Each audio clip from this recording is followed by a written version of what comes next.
வணக்கம் மக்களே. பால தொடவே முடியாம திணறி போன கேப்டன் ரோஹித் சர்மா இத்தனை வருஷம் கழிச்சும் கூட திரும்பவும் அதே மாதிரி நடந்திருக்கு. அதை பத்தி தான் இந்த வீடியோல பார்க்க போறோம். 2025 சாம்பியன்ஸ் டிராபி தொடரானது கடந்த பிப்ரவரி 19ஆம் தேதி தொடங்கி நடைபெற்று வருது.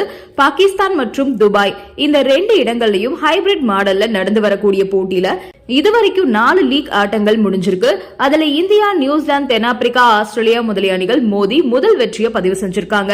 இந்த நிலையில 5வது லீக் போட்டியில மிகப்பெரிய ரைவல்ரியா பார்க்கப்படக்கூடிய இந்தியா மற்றும் பாகிஸ்தான் அணிகள் பல பரீட்சை நடத்தி வராங்க.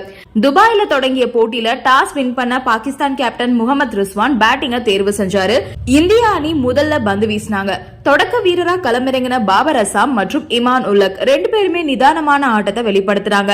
அடுத்தடுத்து 5 பவுண்டரிகளை விரட்டின பாபர் அசாம் சிறந்த டச்ல இருக்காரு அப்படின்னு தெரிய அது இந்திய அணிக்கு அச்சுறுத்தலா மாறுனுச்சு. ஆனா எப்பவும் பார்ட்னர்ஷிப்பை பிரேக் பண்ணக்கூடிய பவுலரா இருந்து வரக்கூடிய ஹார்திக் பாண்டியா ஒரு சிறந்த பந்த வீசி பாபர் அசாம 23 ரன்கள்ல வெளியேற்றினாரு. அடுத்ததா இமான் உல்லக்கும் ரன் அவுட்ல வெளியே போக குறைவான நேரத்துல 2 விக்கெட்ஸ் இழந்து தவிச்சாங்க பாகிஸ்தான்.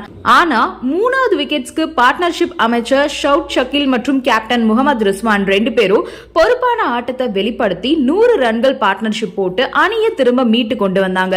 எப்படியும் 280 ரன்களை பாகிஸ்தான் எட்டுவாங்க அப்படின்ற நிலை இருந்துச்சு. ஏன்னா பிச் ரிப்போர்ட் என்ன சொல்லுதுன்னா, முதல்ல பேட்டிங் பண்ணக்கூடிய அணி 270க்கு மேல எடுத்தாங்க அப்படின்னா கண்டிப்பா அந்த அணிக்கு தான் வெற்றி வாய்ப்பு அதிகமா இருக்கு அப்படின்றதுதான் பிச் ரிப்போர்ட் சொல்லுது. அதுவரை நிதானமா விளையாடிக்கிட்டு இருந்த 2 பேரும் நிதானத்தை இழந்து கேட்ச் அவுட் கொடுத்து வெளியே போயிட்டாங்க. இந்த வாய்ப்பை பயன்படுத்திக்கிட்ட குல்தீப் யாதவும் 2 பந்துல 2 விக்கெட்ஸ் கைப்பற்றி பாகிஸ்தானை மொத்தமா முடிச்சிட்டாரு. முடிவுல பாத்தீங்கன்னா 49.4 ஓவர்ல எல்லா விக்கெட்ஸையுமே இழந்த பாகிஸ்தான் அணி 241 ரன்கள் மட்டுமே எடுத்திருந்தாங்க.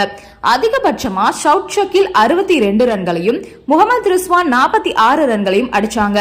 சிறப்பா பந்து வீசின குல்தீப் யாதவ் 3 விக்கெட்ஸையும், ஹார்திக் பாண்டியா 2 விக்கெட்ஸையும், ஜடேஜா, அக்சர் பட்டேல், ஹர்ஷித் ராணா 3 பேருமே ஆளுக்கு ஒரு விக்கெட்ஸையும் வீழ்த்தி இருந்தாங்க.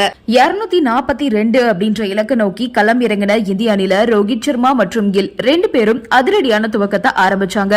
ஆனா ரோஹித் சர்மா வெறும் 15 பந்துகளை மட்டுமே எதிர்கொண்டு 20 ரன்கள் மட்டுமே எடுத்து ஷகின் அஃப்ரிடி ஓவர்ல போல்ட் ஆகியிருப்பாரு. ஷகின் அஃப்ரிடி ஓவர்ல விக்கெட் போகாம இருக்கணும் அப்படின்றதுக்காக தான் விராட் கோலி மற்றும் ரோஹித் சர்மா 2 பேருமே ஷகின் அஃப்ரிடி மாதிரி உயரமா இருக்கக்கூடிய பவுலரை பால் போட சொல்லி பயிற்சி மேற்கொண்டு இருந்திருக்காங்க. ஆனாலுமே இவ்ளோ பயிற்சி எடுத்தும் அஃப்ரிடியோட பந்தை எதிர்கொள்ள முடியாம ரோஹித் சர்மா தடுமாற கடைசியில போல்ட் ஆகி வெளியே போயிருக்காரு ரோஹித் சர்மா. இது முதல் முறை அல்ல. இதுக்கு முன்னாடி 2021ல நடந்த போட்டியில இதே மாதிரி தான் அவுட் ஆகியிருப்பாரு. 4 வருஷம் கழிச்சும் கூட மாறாம அதே முறையில ரோஹித் சர்மா தன்னோட விக்கெட்டை இழந்திருக்காரு. அஃப்ரிடி நியூசிலாந்து அணிக்கு எதிரான போட்டியில 10 ஓவர் போட்டு 68 ரன்கள் விட்டு கொடுத்து ஒரு விக்கெட் கூட கைப்பற்றல அப்படின்றது குறிப்பிடத்தக்கது. நியூசிலாந்து வீரர்களை விக்கெட் எடுக்க முடியாத அஃப்ரிடிக்கு ரோஹித் சர்மாவை அவுட் ஆக்குறது அவ்வளவு கடினமா இருக்கல அப்படின்றதுதான் உண்மை.